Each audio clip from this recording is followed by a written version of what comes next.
வணக்கம் நண்பர்களே. இன்னைக்கு நாம பார்க்க போறது வெறும் வீடியோ கிடையாது. இது உங்க வாழ்க்கைய புரட்டி போற ஒரு பொக்கிஷம். ஜோசப் மர்ஃபி எழுதின the power of your subconscious mind அப்படிங்கிற உலக புகழ்பெற்ற புத்தகத்துல இருக்கிற ரகசியங்களை தான் இன்னைக்கு நாம அக்கு வேறு ஆணி வேறா பார்க்க போறோம். உங்க வாழ்க்கையில நீங்க ஏன் கஷ்டப்படுறீங்க? ஏன் சில பேர் மட்டும் எப்பவும் ஜெயிச்சுக்கிட்டே இருக்காங்க? இதுக்கெல்லாம் பதில் உங்க மண்டைக்குள்ளேயே இருக்கு. வாங்க அந்த ரகசிய கதவை திறப்போம். 1. உங்கள் மனதின் பொக்கிஷ கூடம். தி ட்ரெஷர் ஹவுஸ் விதின் யூ. புத்தகத்தோட முதல் அதிகாரத்துல ஜோசப் மர்ஃபி என்ன சொல்றார்னா, உங்களுக்கு வெளியே தேடாதீங்க, உங்களுக்குள்ளேயே ஒரு பெரிய பொக்கிஷ கூடம் இருக்குன்னு சொல்றாரு. நம்ம வெளிமனம் ஒரு கேப்டன் மாதிரி, ஆனா ஆழ்மனம் ஒரு பெரிய கப்பல் மாதிரி. கேப்டன் எந்த பக்கம் போன்னு சொல்றாரோ அந்த பக்கம்தான் கப்பல் போகும். நீங்க உங்க வெளி மனசுல எதை உண்மைன்னு நம்புறீங்களோ அத உங்க ஆழ்மனம் நிஜமாக்கி உங்க முன்னாடி கொண்டு வந்து நிறுத்தும். 2. ஆழ்மனம் எப்படி வேலை செய்கிறது? How your own mind works. புத்தகத்தோட அடுத்த பகுதியில ஒரு முக்கியமான விஷயத்த சொல்றாரு. ஆழ்மனசுக்கு எது நல்லது எது கெட்டதுன்னு தெரியாது. அது ஒரு வளமான நிலம் மாதிரி. நீங்க முள்செடியை விதைச்சாலும் வளர்க்கும், மல்லிகை பூவை விதைச்சாலும் வளர்க்கும்.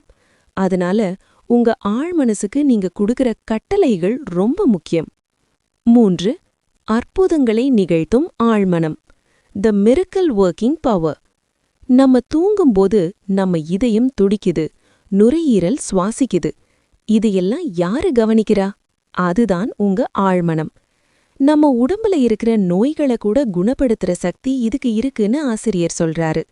நீங்க ஆரோக்கியமா இருக்கீங்கன்னு ஆழமா நம்ப ஆரம்பிச்சா உங்க உடம்புல இருக்கிற ஒவ்வொரு செல்லும் அதை ஏத்துக்கிட்டு வேலை செய்ய ஆரம்பிக்கும். 4. தூக்கமும் ஆழ்மனமும். Your subconscious and sleep. புத்தகத்துல எனக்கு ரொம்ப பிடிச்ச ஒரு பகுதி தூக்கத்தை பத்தினது. நீங்க தூங்க போறதுக்கு முன்னாடி இருக்கிற அந்த 5 நிமிஷம்தான் கோல்டன் டைம். அந்த நேரத்துல நீங்க எதை சொல்றீங்களோ அது நேரா ஆழ் மனசுக்கு போயிடும்.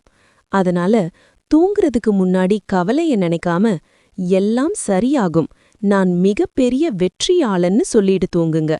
நீங்க தூங்கும்போது உங்க ஆழ்மனம் அந்த வெற்றிக்கான வழியை தேட ஆரம்பிக்கும். 5. பயத்தை விரட்டுவது எப்படி? How to remove fear. கடைசியா புத்தகத்தோட 19வது அதிகாரத்துல நம்ம எல்லாருக்கும் இருக்கிற மிகப்பெரிய எதிரி பயம்.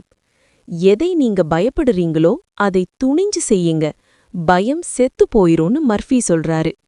பயம்ங்கிறது உங்க மனசுல இருக்கிற ஒரு தவறான எண்ணம் மட்டும்தான். அந்த இடத்துல தைரியத்தை விதைக்க ஆரம்பிச்சா பயம் தானாவே காணாம போயிரும். நண்பர்களே, ஜோசப் மர்ஃபி சொன்ன இந்த விஷயங்கள் வெறும் வார்த்தைகள் இல்ல. இத பல லட்சம் மக்கள் முயற்சி செஞ்சு ஜெயிச்சிருக்காங்க. நீங்க இன்னையிலிருந்து உங்க ஆழ்மனசுக்கு என்ன கட்டளை கொடுக்க போறீங்க? என்னால முடியும்னு சொல்ல போறீங்களா? இல்ல பயமா இருக்குன்னு சொல்ல போறீங்களா? நீங்க எதை சொல்றீங்களோ அதுதான் உங்க எதிர்காலம். இந்த வீடியோ உங்களுக்கு பிடிச்சிருந்தா லைக் பண்ணுங்க. அடுத்த வீடியோல இன்னும் விரிவா பேசுவோம். நன்றி.